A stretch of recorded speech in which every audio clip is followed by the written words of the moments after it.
Hey guys, and welcome back to War Thunder. It's Krebsy here in the 17-pounder M10 Achilles, or a tank that we're just going to simply refer to as the Achilles. Now, just before we actually get out onto talking about this amazing vehicle, I just want to do a quick shout out for the next War Thunder epic and funny moments. I'm looking for more footage for that video because I think a lot of you guys enjoyed the last one that I put up just a few days back. And I'm looking for more footage for it. So if you guys have any epic or funny moments, then feel free to send in your replays, YouTube clips, GIF cats, whatever, to my inbox, which will be in the description box below, KrebsCOHO@hotmail.co.uk. So thank you very much, guys, and hopefully that will be in the next video, next epic and funny moments video, that is. So this is the Achilles, a very powerful tank. In fact, I was taking it out earlier today on my Twitch stream, and I was playing with this vehicle, the Sherman Firefly, and the Black Prince for you guys. And I was pleasantly surprised by just how good this tank actually is. When I was doing my 1.53 dev server video, I was kind of underwhelmed by the British vehicles, thinking that they would die very quickly, and they would just do no damage because of the lack of explosive filler within the shells. And whilst I was, on some parts, correct about dying quickly, especially with this tank, when it came to the damage potential of how much they can actually dish out, I was completely wrong. Now, I don't know if that's the patch or I was just wrong in general, but the armor-piercing shells in some instances is even more powerful than shells of explosive filler. And just depends how you use them. For example, if you shoot into a big open portion of a vehicle, not as in like open top, but just a big exposed area, then what often happens is that the armor-piercing shell will hit the tank, then fragment, and a big spray or cone of fragmentation will lead out in a straight line from that area. And that can often hit 3, 4, maybe 5 crew members, just outright killing an enemy vehicle in 1 or 2 shots, and that happens very often. Whereas with shells of explosive filler, the fragments just go in all different directions. You know, penetrates, explodes, the fragments go in all different directions. And this can be a good or bad thing.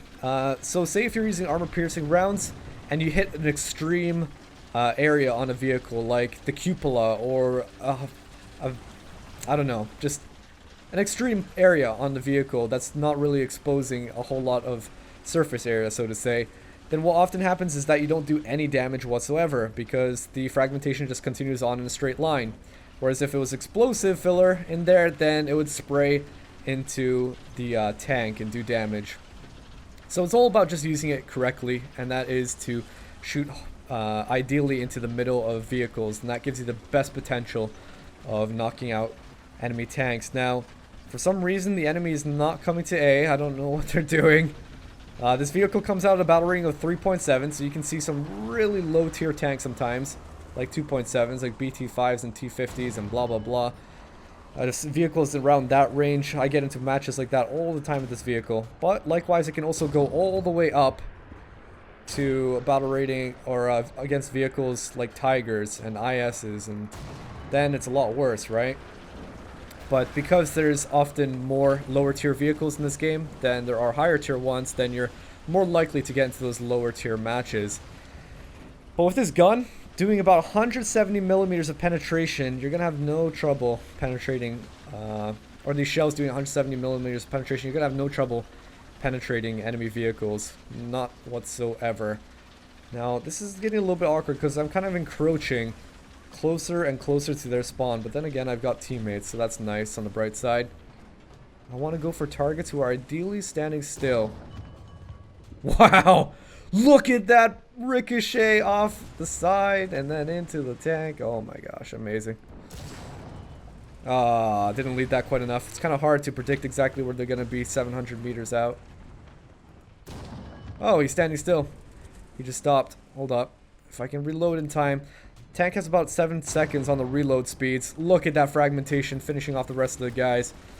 It's very powerful indeed. Not underwhelming whatsoever. Look at that. Wow. And last but not least, an SU-122. About 7 seconds on the reload. Almost 7 seconds. So that's between fast and slow. It's not, you know, IS-2 slow or anything of that nature. But still, you have to take that into consideration. You don't have to dive into cover, so to say, but just be wary that you have a little bit of a longer reload speed than other vehicles out there. Now, there's actually a bug in the game right now, and if you're watching this in the future, then this probably won't apply to you. It's probably been patched. But there's a bug in the game right now. If you crash your plane, your bomber, the sooner you crash it, the more points you get. You get RP. Yes, that's right. You get research points, XP, whatever. So what I'm going to try doing is firstly letting my bombs go off. And then we're going to crash the plane into the ground, and we'll see how much points I get from it, alright? Man, this is going to be a fast round. Okay, here we go. I've got 1,400. 1,592. See? I just earned about 100 RP points. And actually, the earlier you crash, the more points you get. So I'm pretty sure that's a bug. There's no way that can be legitimate. But something you guys might want to take advantage of. I don't know. But if you're watching this in the future, chances are it's probably been patched. But with this tank, it has a high top speed, very similar to the M10 that's in the game, pretty much almost exactly the same. A fast top speed, it just has slow acceleration and also a little bit bad on the traverse. Traverse is okay, but the reversing speed is very bad. So if you got to turn around then, or go backwards, you might as well just turn the whole thing around and then just work your way in that manner. But also the traverse speeds on the turret is very slow. It's hand cranked. Look at how slow this goes. That is one mighty slow turret. It's hand cranked and not electrical. So it takes a long time to turn that. And what you don't want happening is enemies getting around you. Because that can just lead to bad things happening, right? Okay, so we don't want to go expose ourselves completely here. Because although the turret is the strongest place on this tank, I still don't want to get shot. It's an open top. And artillery can often end up killing this vehicle, which can be a frustrating thing to happen because of its open top, or even just landing nearby. It can go into one of those back or side ammo racks, side ammo rack or back fuel tank, and just explode you. That can be bad. But man, we were just finishing them off so fast. This has been some pretty good matchmaking right here. But as I said, it happens quite often. So if you were thinking about getting a British tank, I'd probably recommend either this one or the Black Prince. Both very amazing tanks. Your weak spot is your hull armor. And that often ends up, if you get shot there, then you'll lose a lot of your crew members. But because of the nice angling, look at the angling on the front. Very extreme angles. Provides quite a lot of protection.